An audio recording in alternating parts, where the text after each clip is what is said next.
There is a waterfall in southern Africa where the Zambezi River, one of the great rivers of the continent, for 1,000 kilometers long, draining a basin of 1,300,000 square kilometers across 6 countries, suddenly and completely disappears.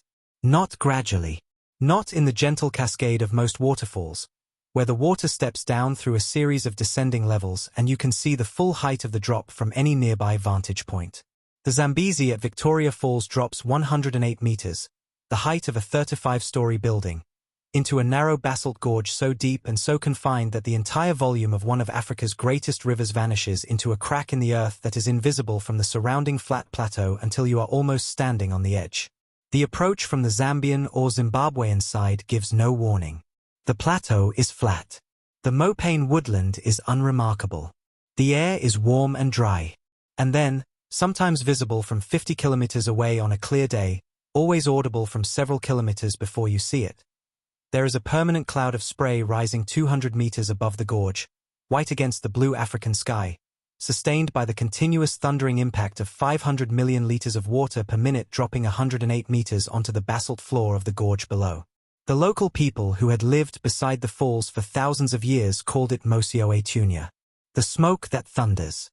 It is one of the most precisely accurate geographical names in the world. The smoke is real, a permanent cloud of mist that sustains a strip of rainforest on both sides of the gorge where nothing else in the surrounding dry woodland could survive.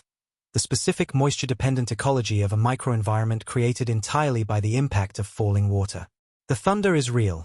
The sound of 500 million liters per minute of Zambezi River water hitting the basalt floor of a narrow gorge travels far enough to be heard from 20 kilometers away when the conditions are right. The falls are 1,858 meters wide.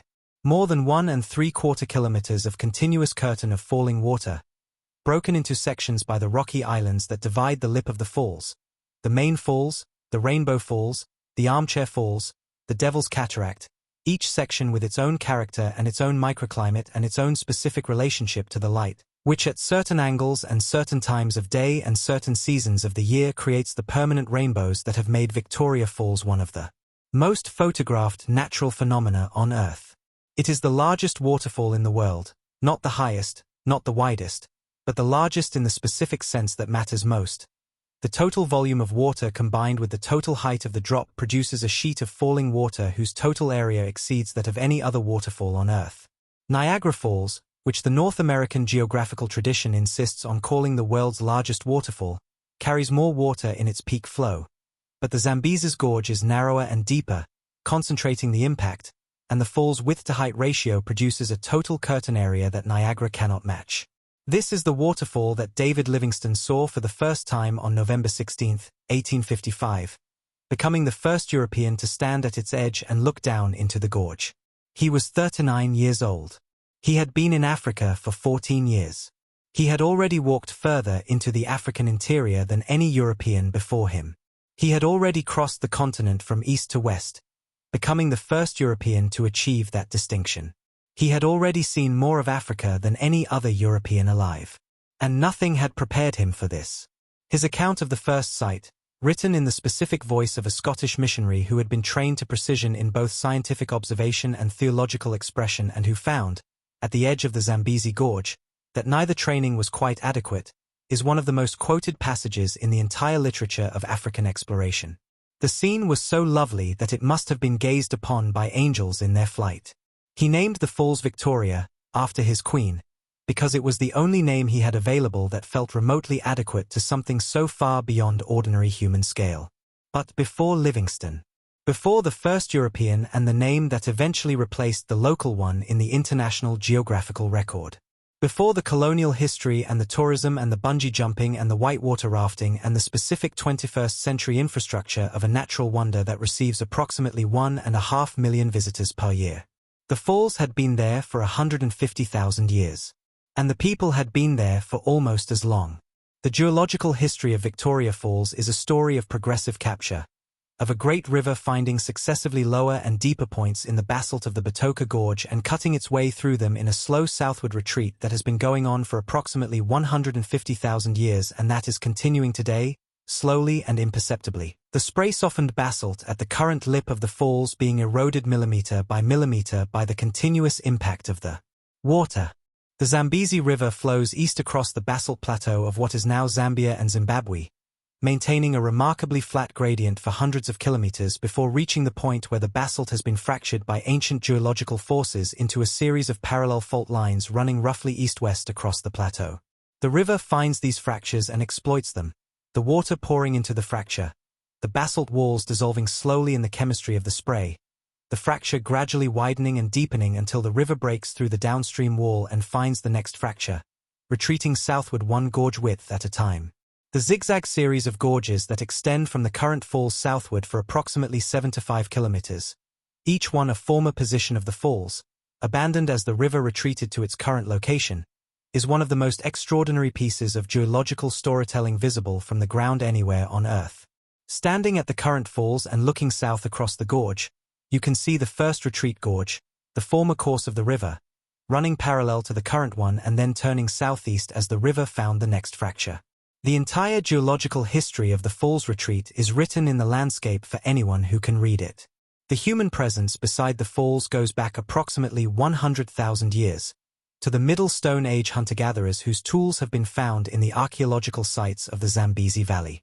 The specific ecology of the falls, the permanent spray-fed rainforest providing food and water resources not available in the surrounding dry woodland, the Zambezi itself providing fish and river crossing points, made the falls area a place of particular human importance throughout the long prehistory of southern Africa. The San people, the oldest genetic lineage of living humans, the hunter-gatherer communities whose presence in southern Africa predates the Bantu migrations of the first millennium CE, were among the earliest inhabitants of the falls area, and their relationship with the Zambezi and the falls was part of the specific deep ecological knowledge of the southern African landscape that their culture had been accumulating for tens of thousands of years. The Bantu-speaking agricultural and pastoral communities that migrated into southern Africa from the north over the first and second millennia CE, including the Kololo, the Lozi, the Tokolea, and the Ndebele peoples whose territories bordered the falls in the historical period, all had specific cultural and spiritual relationships with the falls that reflected the specific quality of a natural phenomenon of this scale and power. The falls were not merely a geographical feature. They were a place of spiritual significance, where the boundary between the human world and the spirit world was thinner than elsewhere, where the specific power of the falling water was interpreted through the religious traditions of the communities who lived beside it. The Kololo people, who controlled the territory around the falls in the mid-19th century, having migrated south from what is now Botswana and established dominance over the existing Lozi communities in the Zambezi floodplain, were the community with whom David Livingstone was traveling when he first approached the falls in November 1855. His Kololo guides and companions knew exactly where they were going. They had been to the falls before. The chief Sekalitu had provided Livingstone with the canoes and the companions needed to approach the falls from the river, and it was in Kololo canoes, guided by Kololo paddlers who knew the specific currents and the specific landing points on the islands at the lip of the falls, that Livingstone made his first approach. He landed on an island at the very lip of the falls, a small rocky island covered in the spray-fed rainforest vegetation that distinguished it from the surrounding dry woodland, and which Livingstone named Garden Island for that reason, a name it still carries today. He crawled to the edge of the island, the spray so thick that he was soaked immediately, the thunder of the falls making conversation impossible, and looked down into the gorge. What he saw, what anyone sees, looking down from the lip of Victoria Falls for the first time, is something that the human perceptual system is not calibrated to process. The falls are so wide that the full width is not visible from any single point. The gorge is so deep that the bottom is invisible in the spray. The volume of water falling, 500 million liters per minute in peak flood, creates a specific visual and auditory and physical experience that has no comparison in ordinary human sensory experience.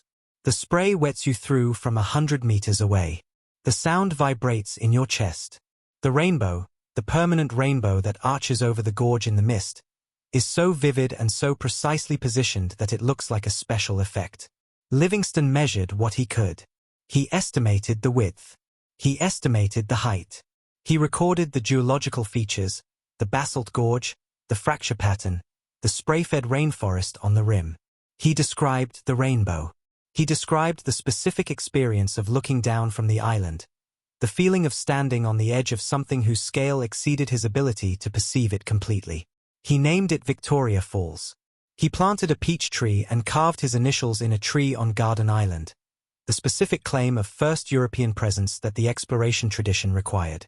The carvings are gone, vandalized at some point in the century after his visit, but the name he gave the falls is still there on every map. And he continued east. The falls were not his destination. They were a geographical feature on the route that he was documenting as he followed the Zambezi toward the Indian Ocean, and the 5 days he spent in the area, exploring the gorge, describing the falls, trying to understand the geological structure, was only as long as the specific demands of his larger project allowed. He had an ocean to reach and a continent to cross, and the anti-slavery testimony that he believed was the most important thing he could bring back to Britain. He took the description of the falls with him.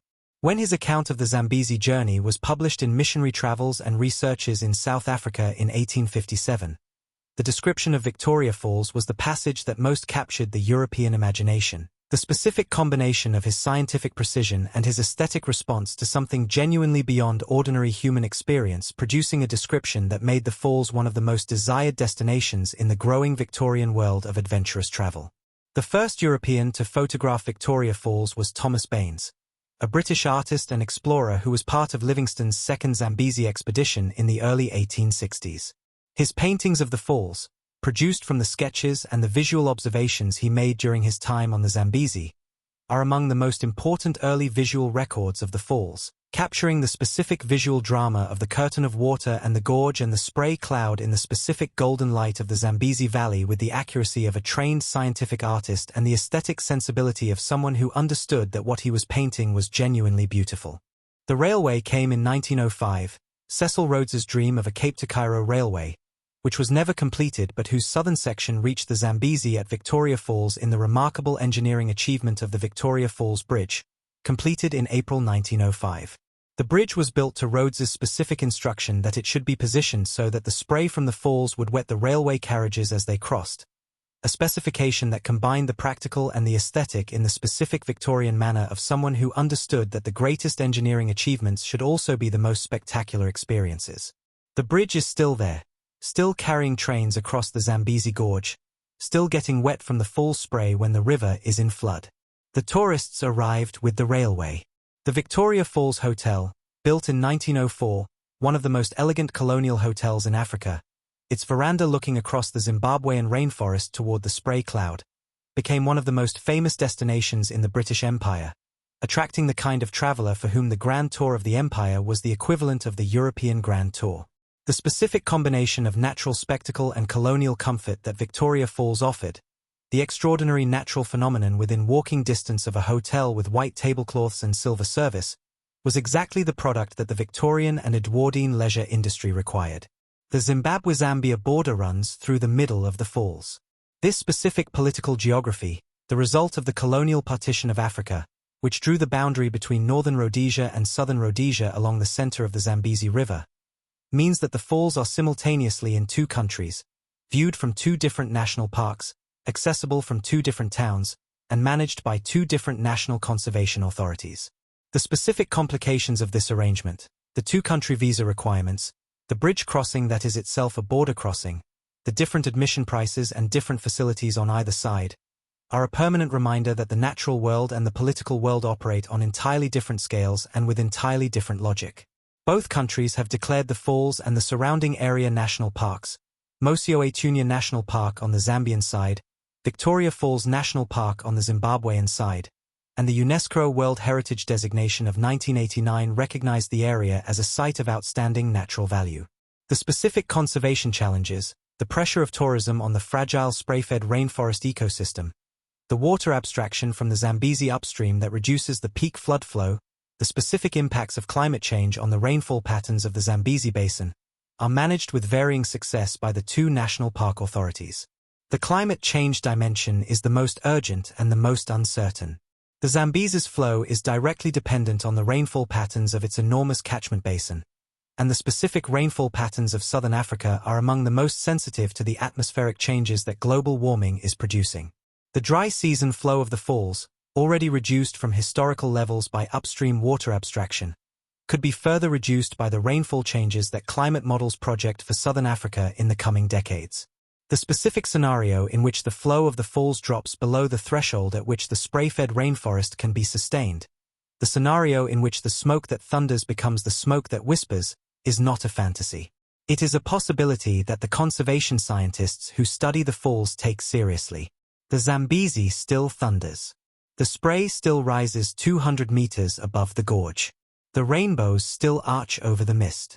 The flow is greatest in April and May, when the rain season floods from the Zambezi's upper catchment reach the falls in a peak flow that fills the entire width of the gorge and produces a spray cloud visible from 50 kilometers, and least in October and November, when the dry season reduces the flow enough to allow visitors to walk on the exposed rocks at the lip of some sections of the falls and look directly down into the gorge with only the thin veil of the dry season curtain between them and the 108-meter drop. The Kololo called it Mosio Tunya. Livingston called it Victoria. The UNESCO World Heritage listing uses both names, the specific diplomatic accommodation of a colonial naming history that the international community has decided to acknowledge without erasing. It is the largest waterfall on Earth. It has been thundering for 150,000 years. The smoke that thunders. It still earns its name.